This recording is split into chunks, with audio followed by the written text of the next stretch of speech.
Hello, Sagittarius, Sun, Moon, Rising, and Venus signs. Kamusta kayo? Sana po'y nasa mabuti kayong kalagayan. Welcome back po sa Star Tarot. At kung bago kayo rito, welcome din po kayo. Please subscribe, like, share my videos, and leave me a comment po kung naka-resonate po kayo. Thank you. So, first card ni Sagittarius, confidence is your key to success. Ayan, so napakamagandang paalala ito sa inyo, na ba, na isa sa mga main ingredient of success is confidence, 'di ba? Kaya kailangan na lagi lang kayong magtiwala, no, sa capabilities ninyo, magtiwala sa kakayanan ninyo.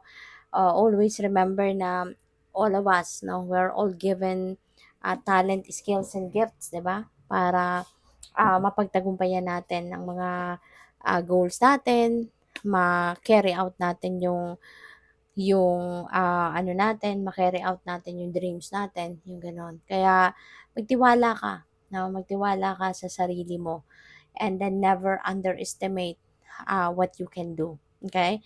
Kasi we're all equipped, 'no, with something, 'no, na magagamit natin para magtagumpay tayo. Kumbaga, we are all equipped with anything and everything, 'no, na ano natin, um magagawa natin or magagamit natin to make things happen. So, we have the end of a tough cycle approaches. Napakaganda nito kasi maaring may mga pinagdadaanan ng iba sa inyo sa ngayon, at yan ay matatapos na. Finally, maaring with all the efforts na ginawa ninyo, binuhos ninyong oras dito sa mga um, kaganapang ito, ayun, matatapos na din, finally. 'Di ba? Ano na, makakatalingkas ka na, kumbaga, sa bagay na maaaring nagpaano sa'yo, nagpapagod, nagpa-stress, yung gano'n. So, makakahinga ka na rin ng maluwag. So, your hard work is paying off. Ayan. So, kasama na yan dito. 'Di ba? Yung effort, all the efforts na binuhos mo sa sitwasyon na to. No? All the time na nilagay mo dyan, ayan, magbubunga na. Kasi masusolusyonan mo na ang problema. Makakalagpas ka na or malalagpasan mo na yung mga difficulty, no, na pinagdadaanan ninyo. And your hard work is paying off, no? Pwede rin na related ito sa trabaho, pwede rin na related ito sa career mo, yung ganon. Kaya this is really beautiful na lahat, no, lahat ng pagod at hirap na lahat ng pagod at hirap na ginawa mo, 'di ba? Ngayon maaring ma-achieve mo na, ma-accomplish mo na kung ano man ang bagay na 'yan na pinagsisikapan mo. Kaya kumbaga ano na ngayon, harvest time na, Sagittarius. Kaya congrats sa'yo. So, by the way, maraming salamat for subscribing, and if you haven't subscribed yet, subscribe na kayo. And also, maraming salamat din for not skipping the ads. Malaking bagay yan sa akin. And also, please click the join button sa baba ng video kung gusto ninyo na mag-join kayo sa membership. Okay? So, we have faith. Ayan, kapit lang. Okay? Lumaban, kumapit lang at umasa, no, for the best possible outcome. Kasi kapag matibay, no, ang inyong faith, nandiyan buhay na buhay ang pag-asa, ay nako, makakaasa ka na good things are happening. Good things are coming to life talaga.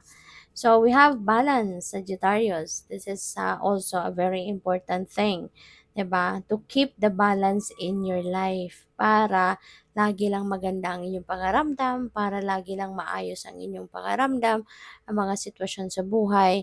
Kasi when there are some areas of life na nanineglect, no, natin, if there are some things na hindi natin napagtutuunan ng pansin, 'di ba?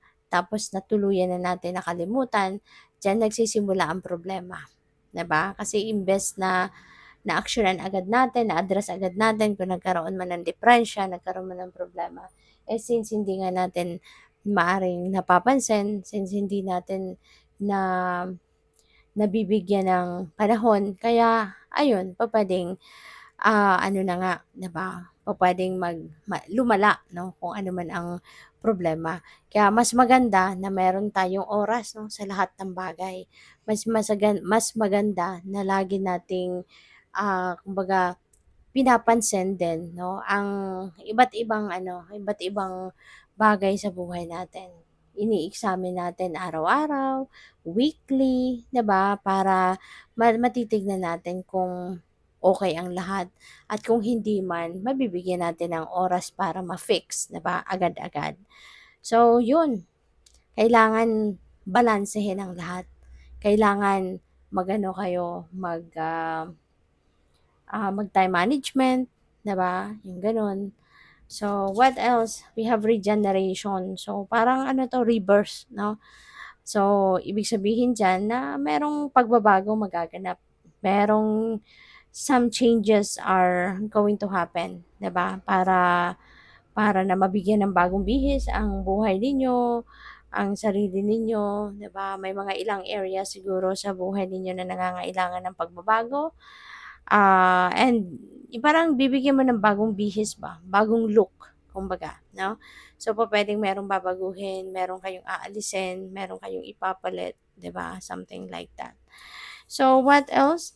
We have nourishment, ayan. So, Sagittarius, maaari ng iba sa inyo baka hindi kayo masyadong kumakain na ng masustansya, 'no? Maaaring ang iba sa inyo sa sobrang kabisihan hindi na kayo nakakapagluto, 'no? Iba kasi 'pag lutong bahay, 'di ba?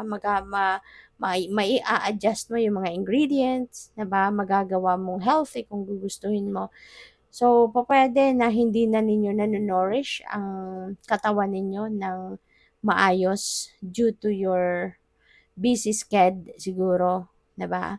Baka puro na kayo fast food, puro na lang kayo grab food, order online, ganyan. At hindi na ninyo napapakain ang sarili ninyo ng masustansya, okay, na pagkain. So, this is parang meron akong narinig na payat 'no. So, siguro baka nasobrahan naman ng kapayatan kayo, 'di ba? Meron namang healthy na payat, merong payat na payat talaga na unhealthy na. So, 'yun, alagaan ninyo ang inyong sarili kasi kahit marami kang gagawin, kahit marami kang obligasyon, responsibilities, maraming trabaho, kung ikaw ay healthy, ay walang problema, 'di ba? Mape-perform mo ng maayos ang mga obligasyon mo, ang mga trabaho mo. Kaya kailangan na i-make sure ninyo na well-nourished kayo, kumakain kayo ng masustansya, kumakain kayo sa oras, kumakain kayo ng tama, at nakakapagpahinga din kayo, 'di ba? Sikapin ninyo na maging in good shape kayo lagi, maging malusog lagi, alagaan ninyo ang inyong sarili lagi, 'di ba? Para lagi kayong malakas, 'pag malakas kayo, masigla kayo, malusog kayo, of course you will be more productive, mas marami pa kayong magagawa, and at the same time, mai-ensure mo na yung trabaho mo talaga is, magiging maayos, magiging maganda ang resulta, 'di ba? So, be healthy. Kasi always remember na health is wealth, hindi ba? So, good luck. Thank you for watching. Love and light. Namaste.